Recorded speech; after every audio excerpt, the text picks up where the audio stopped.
Rain fell softly against the glass windows of the small corner cafe, tracing crooked lines down to the sill where the scent of fresh coffee and warm pastries filled the air. It was supposed to be a good day for Mara Ellis, her first real date in years. Her heart had fluttered all morning as she wheeled herself in front of the mirror, smoothing her blue dress over her lap, trying to believe that the man she'd met online truly saw her, not the wheelchair that had become her constant companion after the accident.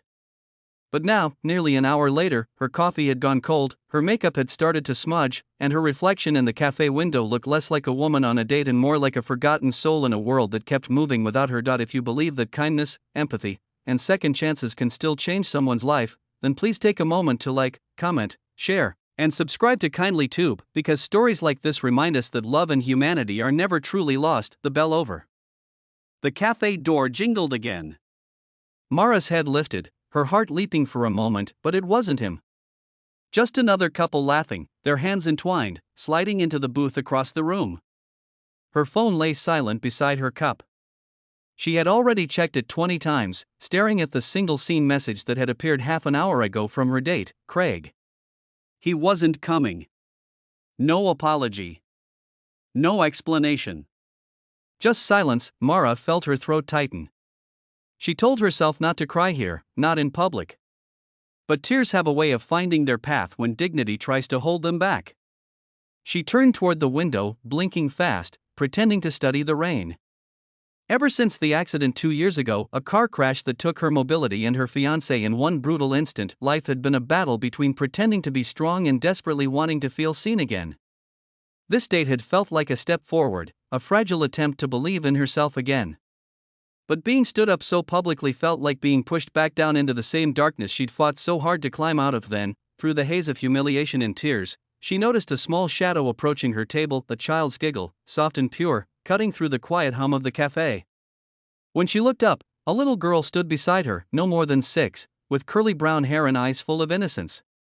She clutched a small teddy bear in one hand and looked up at Mara with a kind of curiosity that wasn't pity, it was something gentler. "Are you okay, miss?" the girl asked, her voice clear and honest. Before Mara could respond, a man hurried over, a tall, broad-shouldered figure in a black suit, his tie slightly loose, his hair ruffled like he'd been running. He knelt beside the girl, catching his breath. "Luna, sweetheart, you can't just wander off like that." The girl pointed at Mara. She looked sad. "Daddy." The man turned his gaze to Mara then, and for a moment, she forgot how to breathe. His face held both strength and warmth, eyes a deep gray that seemed to carry stories of their own. He looked at her, not her wheelchair, not her trembling hands, but her. "I'm sorry about her," he said quietly. "She's very perceptive." Mara wiped at her eyes quickly, forcing a small laugh. "It's okay. She's sweet." He hesitated, glancing at the empty chair across from her, then at the untouched cup of coffee. "Are you waiting for someone?" Mara looked down at her lap. "I was. But I guess they changed their mind." There was a short silence. Then the man pulled out the chair opposite her and said, "Then maybe we'll keep you company if you don't mind." Mara blinked, caught off guard. "You don't have to," but the little girl was already climbing onto the chair, swinging her legs. "Daddy says kind people make the world less lonely," she said proudly, hugging her teddy bear. "You looked like you needed someone to sit with." The man smiled, almost embarrassed. "She's a lot braver than me sometimes." He extended his hand. "I'm Ethan Carter." "Mara," she said softly, shaking his hand. "Nice to meet you." For the first time that day, Mara felt the corners of her lips lift in something real. As the rain outside lightened, the cafe seemed to shift from a place of disappointment to a cocoon of warmth. Luna chatted freely, telling Mara about her school, her love of drawing, and how she wanted to own a coffee shop with pancakes all day. Ethan listened quietly, occasionally correcting her manners, his voice calm and rich. When Mara laughed, she caught him looking at her, not with curiosity or sympathy, but with a kind of admiration that made her heart stutter. Between Luna's innocent stories, Mara learned bits about Ethan. He was the CEO of a small but growing tech firm, a widower raising his daughter alone after losing his wife to cancer 3 years earlier. His life was a balance between boardrooms and bedtime stories, between grief and responsibility. And somehow, That vulnerability in his voice mirrored the quiet ache in Mara's chest, the shared understanding of loss, of trying to build life out of brokenness. Time slipped away unnoticed. The cafe staff began wiping tables and dimming the lights for closing. When Mara finally checked the clock, nearly 2 hours had passed. Ethan looked surprised too. "I didn't realize it was that late," he said, chuckling. "Luna, it's past your bedtime." Luna pouted. "But I don't want to go yet." Ethan smiled at Mara. "I think you've made a new friend." When he offered to walk her out, Mara hesitated, instinctively glancing at her wheelchair. She was used to polite smiles and people stepping around her, not walking with her. But Ethan didn't hesitate. He simply took her coat, draped it gently around her shoulders, and walked beside her as she rolled toward the door. Outside, the streets glistened under the fading rain, streetlights flickering against puddles. Ethan paused beside her car, his expression thoughtful. "You know," he said, "I came in today to sign some papers next door." Luna insisted on hot chocolate afterward. Maybe it wasn't an accident. She wandered over. Mara smiled, feeling warmth spread through her chest. "Maybe not." He hesitated, then said softly, "Would you, maybe like to have lunch sometime?" No expectations. Just two people who could use good company. Mara felt tears threaten again, but this time, they were different. Hopeful. "I'd like that," she said. Over the next few weeks, lunch turned into coffee, and coffee turned into long walks by the riverside. Ethan pushing her wheelchair through the paths lined with autumn leaves while Luna collected stones to make jewelry for happy people. Mara found herself laughing more, smiling easier.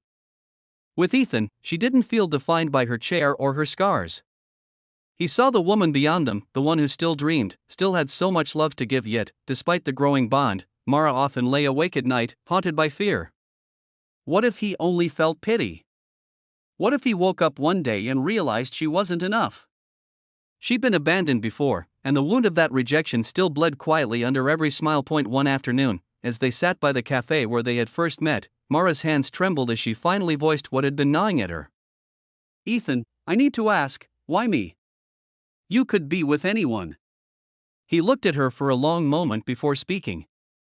"Because you're real, Mara. You know what pain feels like, but you didn't let it harden you. You remind me that strength isn't about standing tall, it's about not giving up when you can't." His words melted something inside her. For the first time in years, she didn't just feel alive, she felt seen. Months passed. Their bond deepened. Luna adored Mara, often calling her "my bonus mom," which made Mara's heart ache with joy and disbelief. One sunny day, Ethan brought her to a quiet park near a lake. The air smelled of grass and soft wind. He kneeled before her wheelchair, pulling a small velvet box from his coat. "Mara Ellis," he said, voice trembling. "You taught me that broken doesn't mean unworthy, and love doesn't always walk, it sometimes rolls in quietly and changes everything. Will you marry me?" Tears flooded Mara's eyes as she nodded, unable to speak. Luna clapped beside them, squealing, "I told you she was our forever." The people walking by smiled, some even stopped to clap, but for Mara, the world had gone still. Nothing existed but the love that had found her in a cafe where she thought she'd been abandoned forever. A year later, that same cafe had a new name, Luna's Place, a cozy spot owned by the three of them. Its slogan, written above the counter, read, "Sometimes, the people who are meant to find you will sit at your table when you least expect it." Every morning, Mara rolled to her favorite corner table by the window and watched strangers walk in, some alone, some broken, some quietly hopeful. She smiled, remembering how one moment of kindness had rewritten her entire life. And maybe that's what life is, she thought, a collection of moments where love decides to show up, even when you've stopped waiting for it. If this story touched your heart, please don't forget to like, share, comment, and subscribe to Kindly Tube, because stories like this remind us that love often begins when we least expect it, in the simplest acts of kindness.